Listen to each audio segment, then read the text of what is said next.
Now we do some more stuff to the website. Page 92, changing element alignment.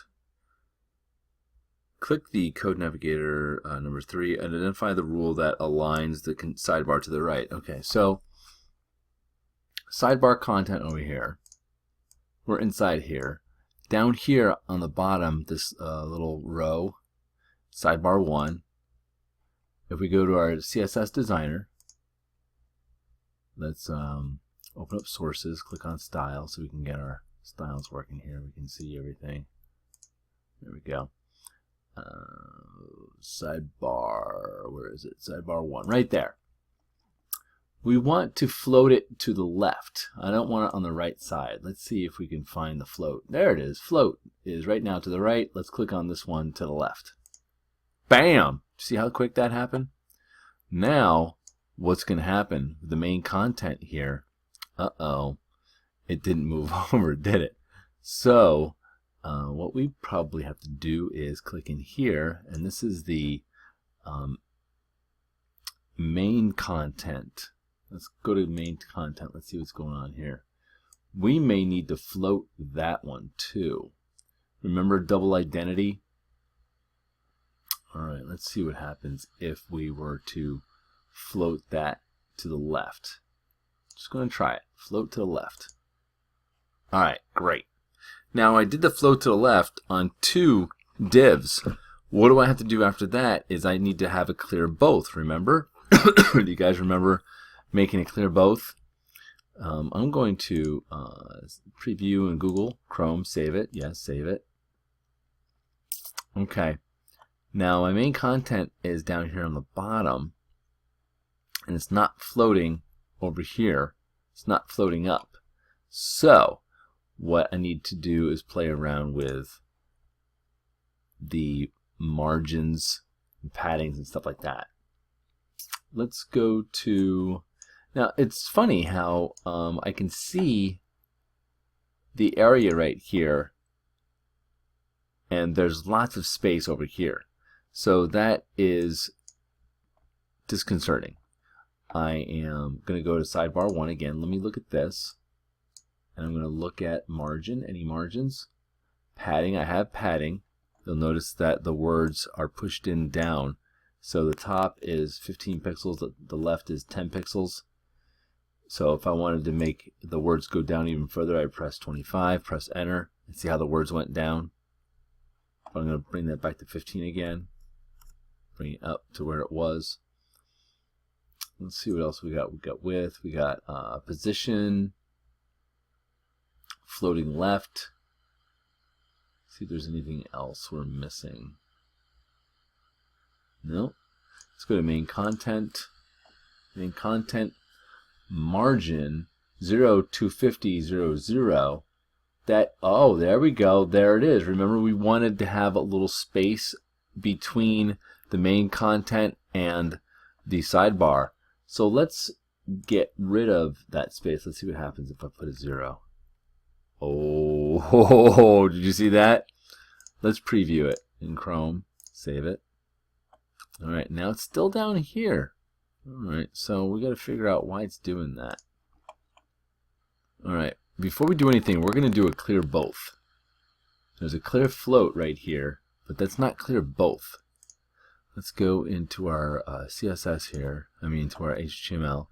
I'm going to select this div, go to code mode, and let's go down here. We've got our main content, and we got sidebar.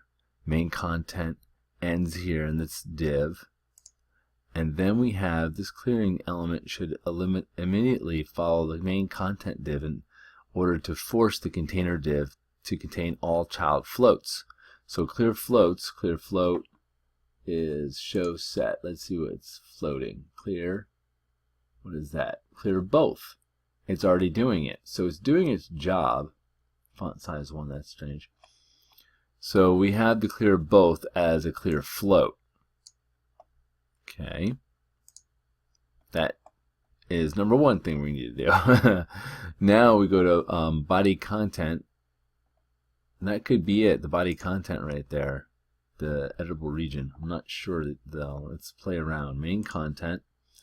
let's put a margin on the left side between the sidebar and the main content. Let's put in 20 pixels and see what happens. Pushed it over. That's nice to know. Let's see that. That actually looks better. Preview in Chrome, say yes. But it's still coming down here. Why is that doing that? All right, one more thing that I want to do is I want to make the width of this div thinner, because right now I think it's 100% because it doesn't have any width whatsoever. So let me see what the sidebar width is. 225.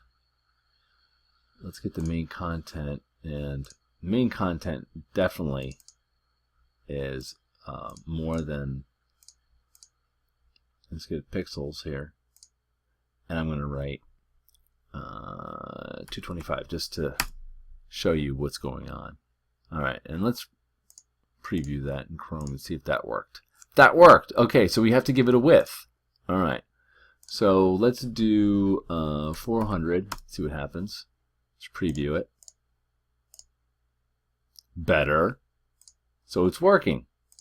Let's put in 600.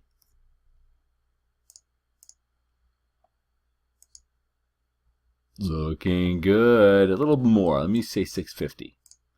Oh, I'm so glad we figured this out, right? Oops. That went down too far. So let's do 625. Let's preview. That's looking good. All right, I'm excited. All right. So I'm going to do save it, Command S, update our pages, close. We're good. All right, what's next? Our next plan of attack is we want to do the background of the website. Background is like this gray, but I want to do a light green, or maybe a light gray. So, you know, when you're making a website and you're dealing with a lot of greens, white and black, the background of that, you want it to be contrasty. You know, you don't want to go all greens. There's no colors except for green. So there's black, white, gray, green.